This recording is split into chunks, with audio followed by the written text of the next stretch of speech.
ধাঁধা যারা দেন যুবক সমাজ নষ্ট হয়ে যাচ্ছে।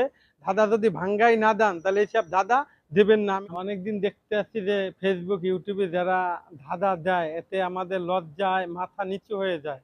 কারণ হচ্ছে ধাঁধা দেয় যে মেয়েরা থুথু দিয়ে ঢুকায়, এই জিনিসটা কি? অর্থাৎ এটা হলে সুই সুতা, এটা থুতু দিয়ে ঢুকাইতে হয়, এটা ভাঙ্গাই দেয় না। এ আবার বলে যে যে দুই পার মাঝখানে কি, দুই পার মাঝখানে হলে বাথরুম।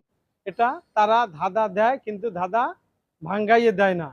আমি বলি এরা জানে এই ধাঁধা ভাঙ্গাই দেয়। আবার বলে যে নিচ নিচ হইছে চিকন, মাজা মোড়া, উপর লেক লেক করে, এটা হইলে কুঠার পাল্লা।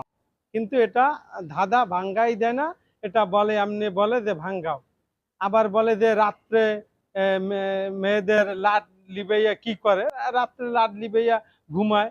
আবার বলে যে মেয়েদের বেগুন কখন কাজে লাগে, বেগুন রান্না করতে কাজে লাগে।